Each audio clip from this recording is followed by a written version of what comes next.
리브가의 간절한 기도라는 제목으로 말씀을 전하기로 합니다. 지난주에 호주에서 안소니 김이라는 한국계 미국인 골프 선수가 골프 메이저 대회에서 우승을 했습니다. 근데 제가 이분을 기억합니다. 사실 이분이 십몇 년이라는 기간이 사라졌다가 근래 다시 나타나서 몇 년간 기간을 가지고 우승까지 하게 되었는데요. 20대 초반에 천재 골퍼라는 소리를 타이거 우즈에게 들을 정도로 유능한 골프 선수였습니다. 그런데 부상 등으로 이제 골프 세계에서 사라졌습니다. 술과 약물 중독으로 너무나 어두운 삶을 10년 넘게 그렇게 살았습니다. 부상은 그를 어두운 곳에 머물게 했고, 그 기간 과거 어릴 때 골프 대회에서 2등은 필요 없다고 2등 트로피를 집어 던지는 아버지에게 받은 상처만 생각이 났던 것입니다. 그리고 그 영향으로 1등하지 못하는 인생에 대한 우울한 마음으로 살아갔던 것입니다. 그럼 그가 3개월 만삭되지 못한 딸을 낳게 되었고, 그 3개월이라는 시간을 이겨낸 딸을 보면서 용기를 내었던 것입니다. 부끄러운 아빠가 되지 말아야겠다. 딸도 그 어려운 것을 이겨냈는데 이 딸을 위해 나도 이 시련을 이겨내야겠다는 생각으로 훈련하고 술을 끊었다고 합니다. 그리고 마침내 어릴 때 보였던 천재적인 능력을 다시 재현하게 되는 것을 제 눈으로 하이라이트를 통해 보았습니다. 얼마나 감동이 되고 눈물이 나는지 몰랐습니다.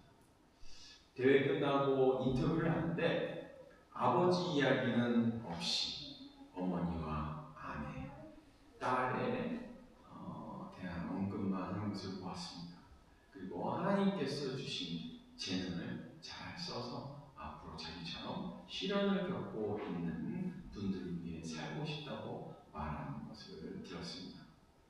어머니의 돌봄과 아내의 내조로 다시 일어나는 남편의 느낌을 보면서 오늘 말씀에 나온 리브가를 좀 더 깊이 있게 생각해 보는 시간을 가지게 되었는데요.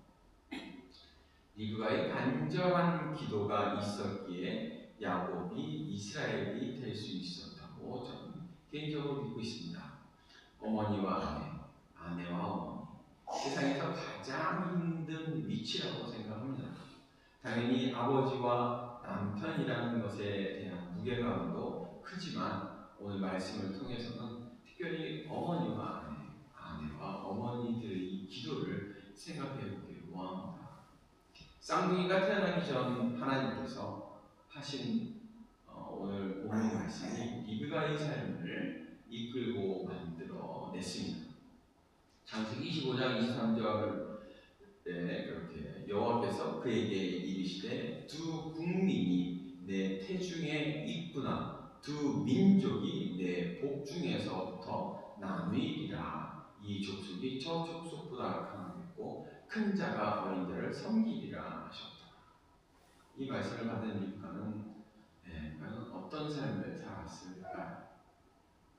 먼저 이 질문의 대답을 찾아보기 전에 저는 늘 리브가에 대한 질문이 있었습니다. 리브가는 어떤 믿음을 가지고 있었을까?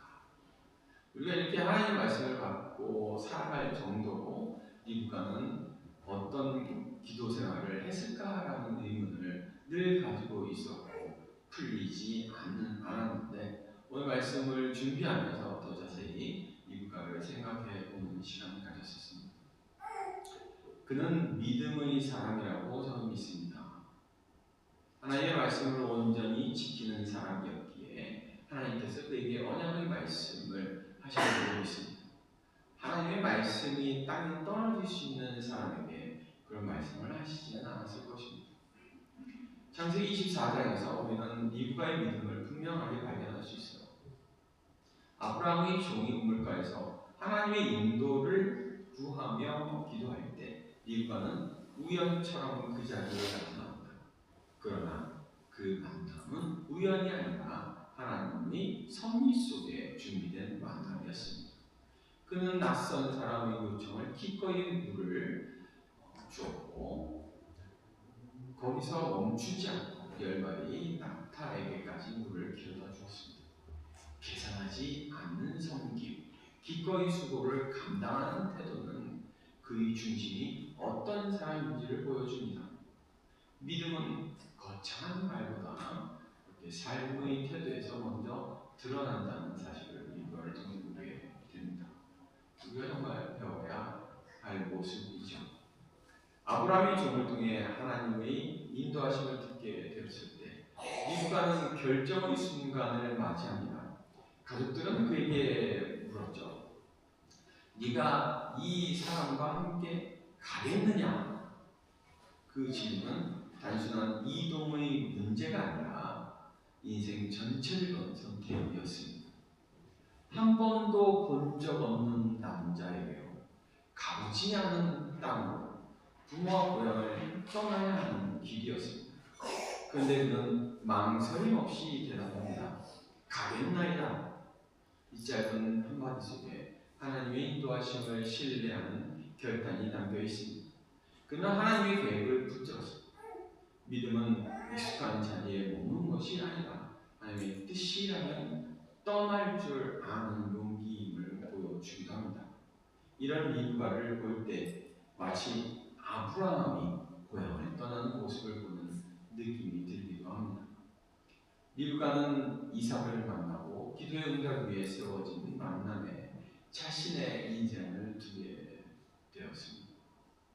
창세기 24장의 리브가는 아직 어머니도 아니고 갈등의 중심에 선 인물도 아닙니다. 그러나 이미 그 안에는 하나님을 신뢰하는 마음이 자리하고 있었습니다. 그래서 하나님이 이끄신 길에 자신의 인생을 두었던 것입니다. 이런 믿음의 리브가가 어떤 삶을 살았는지라는 저와 또 이렇게 함께 살펴볼 때 우리 모두에게 하나님의 크신 은혜가 임하기를 바랍니다. 먼저 볼 것은요, 리브가는 고통을 기도의 자리로 만들었습니다. 22절, 우리 다 같이 한번 읽어볼까요? 시작. 그가 그들이 그의 태 속에서 서로 싸우는지라 그가 이르되 이럴 경우에는 내가 어찌하리고 하고 그래서 여호와께 묻자오니. 성경은 아주 짧게 기록하지만 이 한 구절 안에는 한 어머니의 깊은 고통이 담겨 있습니다. 아들들이 그의 태 속에서 서로 싸우는지라. 단순한 태동이 아닌 싸운다고 표현합니다. 리브가는 몸 안에서 설명할 수 없는 그 긴장과 충돌을 느끼고 있었어요. 남자들은 전혀 할 수 없는 어머니들의 고통이 있습니다. 저 역시 아내가 3일 동안 진통하다가 아이를 낳는 것을 옆에서 지켜본 적이 있습니다. 저는 병원에 있는 소파에 앉아 있었을 뿐이었습니다. 아내는 앞에서 고통스러워하는데 저는 아무것도 할 수 없어서 그냥 졸고 있더라고요. 아무 생각이 없는 거죠. 리브가는 당시 쌍둥이 임신은 지금처럼 의학적으로 설명되는 일이 아니었어요. 불안했고 두려웠고 혹시 잘못되는 것은 아닐까 걱정이 됐을 것입니다. 게다가 태 속에서 아이들이 서로 싸우는 듯한 움직임이 있다면 얼마나 놀랐겠습니까? 그래서 그는 이렇게 말합니다. 이럴 경우는 내가 어찌하리고, 왜 이런 일이 일어납니까? 하나님, 이 고통의 의미가 무엇입니까? 라고 의문을 가졌던 것입니다. 그리고 성경은 결정적인 문장을 기록합니다. 여호와께 묻자오는데. 리브가는 고통을 불평의 자리로 만들지 않았습니다. 사람들에게 하소연하는 자리로만 두지 않았습니다. 그는 하나님께 나아갔습니다. 기도는 문제를 즉시 해결하는 마술이 아닙니다. 기도는 문제의 의미를 묻게 하는 자리입니다. 하나님은 그의 태중을 당장 평온하게 하지 않으셨습니다. 아이들의 싸움이 즉시 멈췄다는 기록은 없습니다. 대신 하나님은 말씀하셨습니다. 두 국민이 내 태중에 있다. 큰 자가 어린 자를 섬기리라. 상황은 그대로였지만 그 상황이 이해가 되었습니다. 고통은 계속되었지만 의미가 주어진 것이었습니다. 믿음은 고통이 사라졌기 때문에 생기는 것이 아닙니다. 믿음은 고통의 이유를 하나님께 묻고 이해하고 받아들이면서 그 고통을 견디는 힘을 얻게 합니다. 우리도 십자가의 길을 걷죠.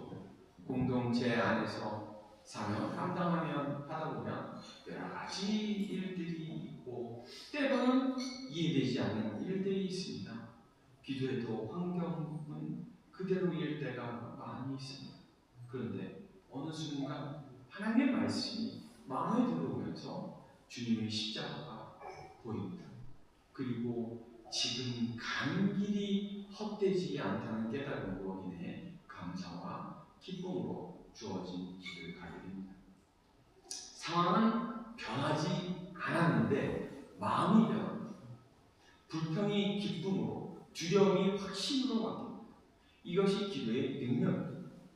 리브가는 그 말씀을 붙들었습니다. 그는 하나님의 약속을 이해했고 그 말씀에 자신의 삶을 두게 됩니다. 전통적으로 장자가 먼저여야 했지만 하나님은 다르게 말씀하셨고 리브가는 그 말씀을 마음에 품었습니다. 그래서 그는 단순히 고통을 겪은 여인이 아니라 고통 속에서 말씀을 들은 여인이 되었던 것입니다.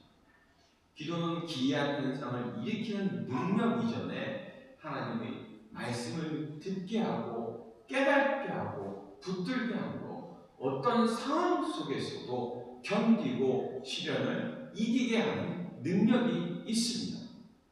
이런 일들을 자주 경험하게 될 때 하나님의 말씀이 달고 귀한 것이라는 깨달음을 얻고 그것이 쌓여 믿음의 굳건한 반석이 되는 줄로 믿습니다. 리브가는 그 말씀을 붙들고 태중의 시간을 견뎠습니다. 고통은 그대로였지만 그 믿음은 더 깊어졌던 것이죠.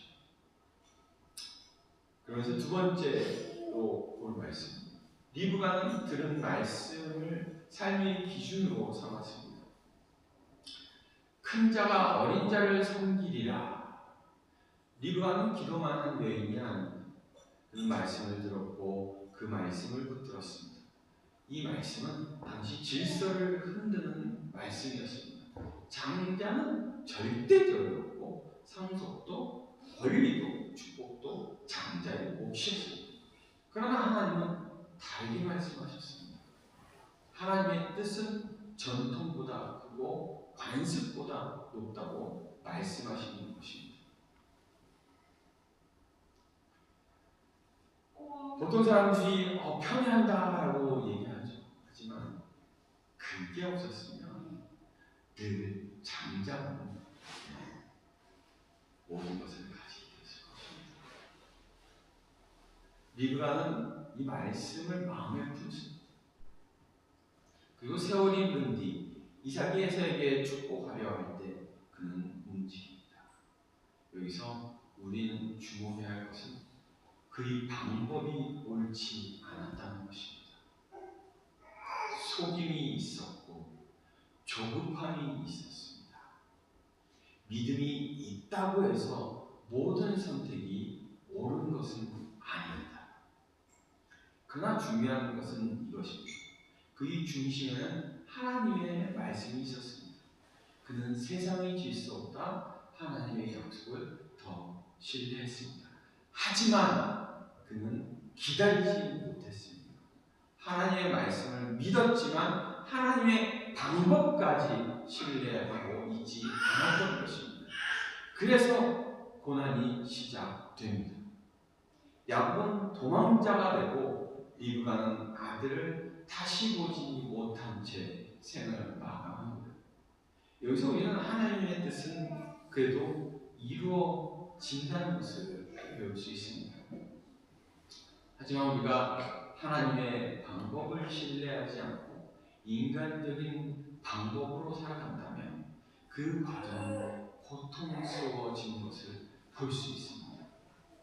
믿음은 말씀을 붙드는 것에서 멈추지 않고 하나님의 때를 분명히 기다릴 수 있어야 하는 것입니다. 믿음이 바로 그 때를 기다릴 수 있는 것입니다. 그래서 우리가 세 번째로 생각해 볼 것은 하나님 인간의 실수 속에서도 당신의 뜻을 이루신다는 것입니다. 리브가는 믿음이 있었습니다. 기도했고 말씀을 들었고 그 말씀을 붙들었습니다. 그러나 그는 기다리지 못했습니다. 하나님의 약속을 믿었지만 하나님의 방법과 하나님의 때를 신뢰하지 못한 채 그는 인간적인 방법을 사용했습니다. 남편 이삭을 속이고 큰아들 에서를 속이며 작은 아들 야곱과 함께 일을 꾸밉니다. 그 결과는 어떠했습니까? 야곱은 도망자가 되어 집을 떠납니다. 형을 피해 타향에서 20년을 보냅니다. 그리고 결국 속인 자는 속임을 당합니다. 야곱은 삼촌 라반에게 여러 번 속임을 당하며 혹독한 시간을 보냅니다. 그리고 리브가는 어떻게 됩니까? 성경은 리브가가 야곱을 다시 만났다는 기록을 남기지 않습니다. 그는 아들을 떠나보낸 채 생을 마감했을 가능성이 큽니다. 여기서 우리가 배워야 할 것은 믿음이 있어도 실수할 수 있습니다. 말씀을 붙들고 있어도 조급해질 수 있다는 것입니다. 하나님 뜻을 안다고 해서 인간적인 방법이 정당화되는 것은 아닙니다. 그럼에도 불구하고 더 놀라운 사실은 하나님의 뜻은 멈추지 않는다는 것입니다. 야곱은 분이엘에서 하나님을 만납니다. 환도뼈가 위골되고 이름이 바뀝니다. 그는 더 이상 야곱이 아니라 이스라엘이 됩니다. 하나님은 인간의 속임과 실수 속에서도 자신의 언약을 이루십니다. 그리고 세월이 흐른 후 야곱과 에서는 다시 만납니다. 칼을 들고 올 줄 알았던 형이 달려와 동생을 끌어안고 웁니다. 미움을 영원히 가지고 있지 않았고 분열이 멈추게 되었습니다. 하나님은 그 가정을 다시 온전히 세우셨습니다. 이것이 은혜입니다. 우리의 인생도 완벽한 시나리오는 없습니다. 우리는 실수합니다. 때로는 조급함으로 일을 그르칩니다. 그때 내가 왜 그랬을까? 라는 후회를 할 때가 많이 있습니다. 부모는 자녀 때문에 울고 자녀는 부모 때문에 상처받습니다. 그러나 하나님의 은혜는 우리의 부족함, 실패와 실수보다 훨씬 더 크고 모든 것을 통해 주님의 뜻을 이루시게 합니다. 즉 하나님의 뜻은 우리의 완벽한 인생의 시나리오에서 이루어지는 것이 아닙니다. 하나님의 뜻은 하나님의 신실하심 때문에 이루어집니다. 리브가는 완벽하지 않았습니다. 그러나 그는 말씀을 붙든 사람이었습니다. 그리고 그의 간절한 기도는 하나님 앞에 올려졌습니다. 결국 큰 자가 어린 자를 섬기리라는 말씀은 이루어졌는데 그가 그 광경을 보지 않았을지라도 하나님께서 당신의 언약을 이루실 거라는 믿음을 가지고 주님 곁에 갔을 것입니다. 기도하는 자들이 승리자들입니다. 기도하는 자들이 하나님이 주시는 기쁨과 평안을 누리는 자들이 됩니다. 사랑하는 성도 여러분, 우리의 인생이 완벽하지 않아도 하나님의 계획은 흔들리지 않습니다. 실수해도 끝이 아니고 넘어졌어도 우리는 버려지지 않습니다. 완벽한 시나리오는 없습니다. 그러나 완전한 하나님은 우리와 함께 계십니다. 그 완전한 하나님이 우리의 삶을 붙들고 계십니다. 그래서 오늘도 기도하고 말씀을 붙들고 모든 것을 하나님께 맡기며 살아가는 우리 모두에게 하나님의 크신 은혜와 축복이 임하기를 예수 그리스도의 이름으로 축원합니다.